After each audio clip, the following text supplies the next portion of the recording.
तुम्ही अजूनही सरकारी पदावर आहात हे आहे ना लक्षात, की विसरलात? हो मॅडम, आहे लक्षात. पण अचानक असं का विचारताय? अचानक नाही, व्यवस्थित शहानिशा करून मगच विचारते मी.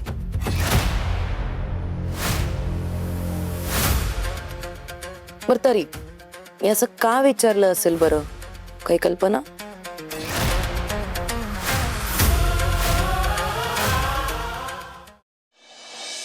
मंजिरी मॅडम, अहो बोला, तुम्हाला काहीतरी उत्तर तर द्यावंच लागेल.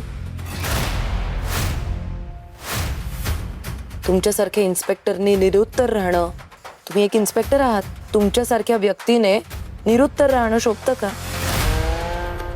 नाही ना? सांगा काहीतरी.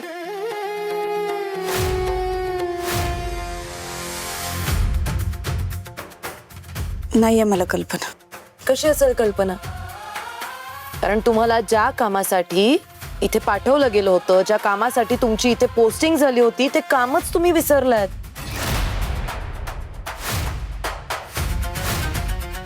गुन्हेगाराला शिक्षा द्यायची सोडून त्याच्या घरात येऊन राहताय खुशाल.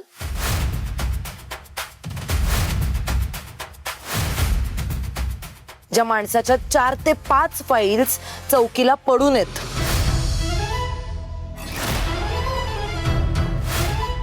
ज्या माणसावर साताऱ्यात झालेल्या जळीत हत्याकांडाचा मोठा गुन्हा दाखल आहे, अशा माणसासोबत एकत्र एका घरात राहताना लाज नाही वाटली तुम्हाला?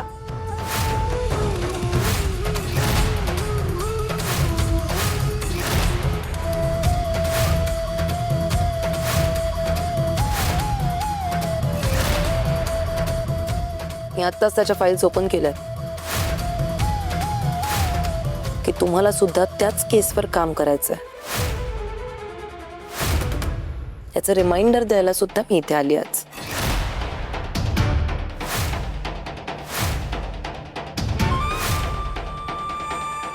नाही पण मॅडम,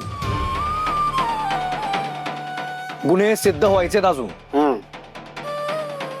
आणि सत्यादादा मंजू वहिनीचं लग्न झाले, त्या अधिकारानं ते एकत्र राहू शकतातच.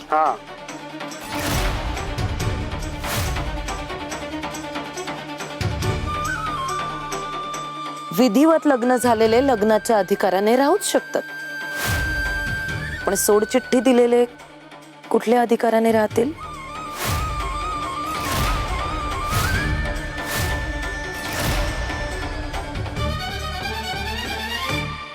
वाघमारेंनी सुर्वेंना सोडचिठ्ठी दिलेलं माहितीये मला.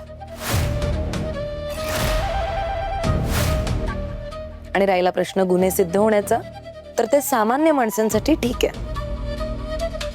पण ज्याच्यावर अनेक केसेस आहेत, अशा व्यक्तीसोबत एका घरात राहणं म्हणजे त्या गुन्हेगाराला पाठीशी घालण्यासारखं होतं. जयदीप सुर्वे,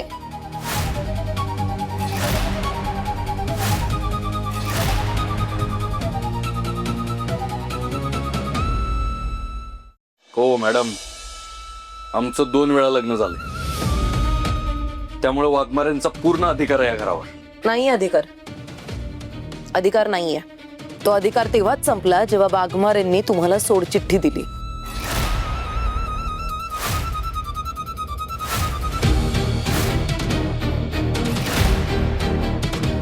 या घरात एक गुंड राहतो ज्याच्या नावावर अनेक केसेस आहेत.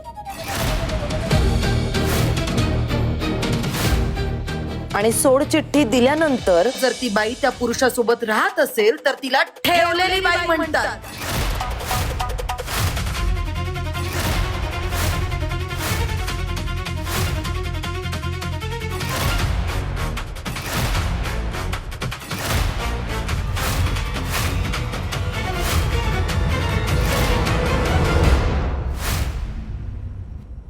हे काय बोलताय तुम्ही? मॅडम, तुम्ही सुद्धा एक महिला आहात हे विसरू नका. आणि इथून पुढं वाघमाऱ्यांबद्दल किंवा इतर कुठल्या बी महिलेबद्दल अपशब्द वापरलात ना, तर मी विसरून जाईन तुम्ही पोलीस आहेत.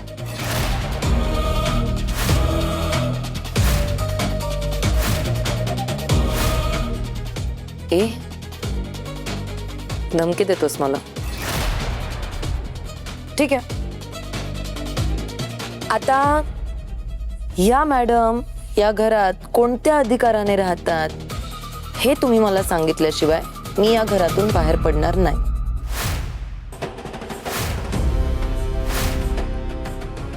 Please explain me properly sir. सांगायचं काय त्यात? वाघमारेंनी मला सोडचिठ्ठी दिली, याबद्दल काय पुरावा आहे तुमच्याकडे?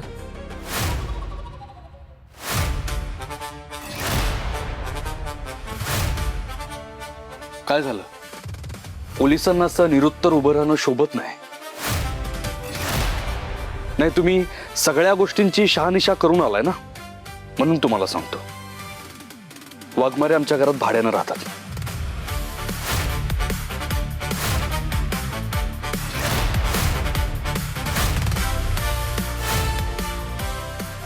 दर महिन्याचं भाडं देतात ते आम्हाला.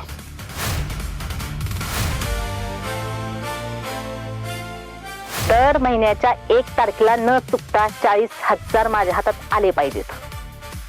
आणि जर एक दिस बी तू लॅग केला का नाही पैसे द्यायला, तर त्या 1 दिवसाचं याज घेईल बी, ते बी 5%. ह्या नेबरकडनं मी भाडं घेतलं, ही गोष्ट सत्याला कशी काय कळली? आणि कुठला बी व्यक्ती कोणाच्या बी घरात भाड्यानं तर राहूच शकतो ना. हा नियम माहीतच असेल तुम्हाला. आणि राहिला प्रश्न आमच्या एकत्र राहण्याचा, तर आम्ही वेगवेगळ्या खोलीत वेगवेगळं राहतो. आणि कसं आहे, अंगावर वर्दे आहे म्हणून कुणाच्या बी चारित्र्यावर बोट ठेवायचा अधिकार नाही आहे तुम्हाला.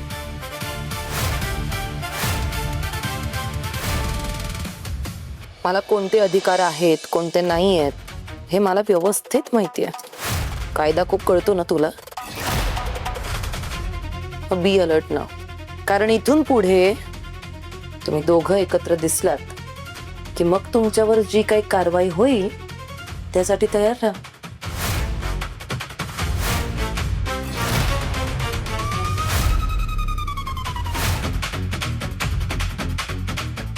आणि या सगळ्यात जर तुमची नोकरी गेली तर मग त्यापासून तुम्हाला कोणीच वाचवू नाही शकणार. कोणीच नाही. मग कोणालाही माझ्या समोर आणा.